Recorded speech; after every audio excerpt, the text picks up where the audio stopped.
Hi, welcome to the garden for the Daily Duo, where we have tarot, and then we look at the stones in the garden and the energies from there. We're looking for the overall energies for February 10th, and usually I do this with Jeffrey of Ripe Color, and as you know, he's had a slight problem. His apartment burned up, so he's not been able to be with me, and until he can get technically up to par, he doesn't want to try and do this, like it needs internet.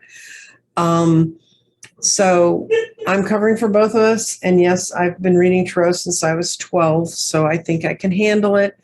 I'm really hoping that February 10th turns out to be a bright, happy day. And so we're going to do body, mind, spirit, grounding. Oh, and the last card's a pretty good one. We're getting a lot of the same cards here, guys. And I've read cards long enough to know that when that happens, it's because some pattern has set in and it's just happening. But for the body card, we have the Two of Pentacles, which means your body's really feeling pretty good about this. We have these two exactly together, and I do shuffle these cards, guys. You got the Five of Swords, which is your mind's in a take no prisoners position. I'm going to be interested to see how the 9th and 10th work out. Because for those two to have landed again, and I shuffled the cards this time to really make sure I got them straight. So remember, though, that even though our mind was taking no prisoners, it meant that it had some ideas from the past, but it needed to be opened up to new ideas coming forward. The Knight of Swords reversed in spirit. And the Knight of Swords, to me, is he's always rushing around. He's always speeding off to somewhere. And he came out reversed in this, and I've been trying to shuffle them so they didn't get reversed.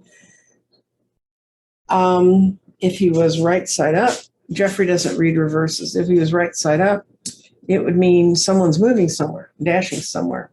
But this says someone's sort of slowing down and thinking about it and thinking about, I've set off on a path. Maybe some speed bumps have showed up, so I can't move forward as quickly as I would like to. That's in our spirit. In our grounding is death. And that may mean that whatever we've been fighting back here that's sort of keeping us on tenterhooks, we're just going to have to finally let go of it, move forward, transform, change, move on. And because our out card for clarity is incredible clarity about money, possessions, where we are, who we are, what we need to do, how we can hold on to these things. So as an overall day, I would say you're going to feel exactly like the day before. And then you're going to hit this thing with the Knight of Swords. You're going to maybe hit something that makes you rethink things, and that makes you transform your thinking completely. So it could be a really interesting, good day. In the deck I normally read with, and I told Jeffrey I'd use Rider-Waite because he does. But I don't have a death card in my deck. I have a card called Transition. I also don't have a devil card in that deck. It's called, it means obsessive compulsive behavior. So, but in this case, death, I think this death means that we're going to let go of a lot of the things that have been holding us back, because our clarity is going to come from seeking the real values that we like. So maybe all this brain angst back here is important. And that's what the cards say for today. I think they're saying it's going to get better. It's going to get brighter for you, but you need to, I think maybe the problem is if you don't acknowledge the pain that you're in, or this place you're stuck, or what's not working, you're just going to be stuck being in that same place. And so they keep giving us options at the end. Oh, you can get out. You can get out. Now we're going to see. What do the stones say for February 10th? It's a lovely universal reading. Okay. Our mind's in our root chakra, and our values are in our solar plexus. And we have, it just missed it. We have our spirits in the past, but it's not in restate, which is really good. Fire has our clarity. So our clarity is going back to the past. And our body, this is exactly where it landed before, a couple days ago, between earth and air. So we're going to start there. And that's basically saying that changes are coming, but they're not there yet. Physical changes are coming, but you have to ground your thoughts to get to them. And then your clarity being in fire, it says use the ideas that you carry from your past or past lives for a solution. I thought that was kind of interesting when they had me channel that in. You can do that. And you may be feeling something like, I know how to do this, but I don't know how to do this. Well, that's because you did it before, just not in this lifetime. So your clarity is going to come from reviewing things in your past, letting go of the things you don't need, and moving forward with the new ideas that are just coming to you. And then our spirit is caught in the past, and that's this little guy here. And it says, look to the previous forms. No, it does not say that. It says, have you missed the transformation that's already happening? And so that may be what I'm seeing in this. The things are happening around us. We're just not acknowledging them enough or understanding them enough. But your mind is in the root chakra, and that's creativity is the key to your own security. And the grounding stone is in your solar plexus, which is, this is a great one. I love this. Burnout, self-doubt that blocks you from having your power. So this makes sense with what we've been seeing.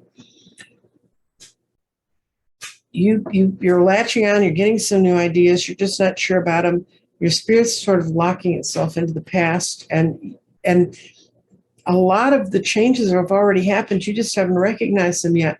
But your mind on the 10th is going to be in a great creative place to think of new ways to deal with things. And you're going to be put in a position where you can burn out the self-doubt you've had in the past. And this goes along with your body changing and moving into air. So I think that looks very, very positive for all of you. And since I'm hoping this is like the last day I have to do these on my own, may not be, but we're trying for that. That's our goal.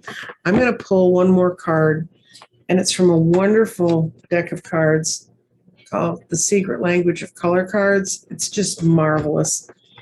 And trust me, after these 10 days, we need a little color in our life. Let me tell you. So, pull one. It's turquoise, awakens your empathy. So maybe that's why we've been going through this, so we can watch other people and be with other people and be empathetic, because everything's not just flowing swimmingly for us. But I'll read to you about turquoise because I really love this book. There it is. Okay. I'm mumbling to myself. Yes, I know. Change. Turquoise, awaken your empathy. Turquoise inspires the use of communication of feelings and builds confidence in our abilities to connect with our intuitions and awakens our empathy. Turquoise makes ancient wisdom available and provides, remember we got stuff here from learning from past lives, makes ancient wisdom available and provides a sense of connection with our inner mastery, which is burning out your self-doubt. Hold something turquoise and it will awaken your empathy for others. It's just a marvelous stone. I really love that color. I love those kinds of stones. I think that's a great way to end the day with turquoise, and I look forward to seeing you tomorrow, hopefully with Jeffrey, maybe not. Tune in and find out. Also, all the information about how to get in touch with me for readings or for the garden or for any of the other services that I provide. I also build crystal grids. We can talk about that later. You have a lovely day. Goodbye.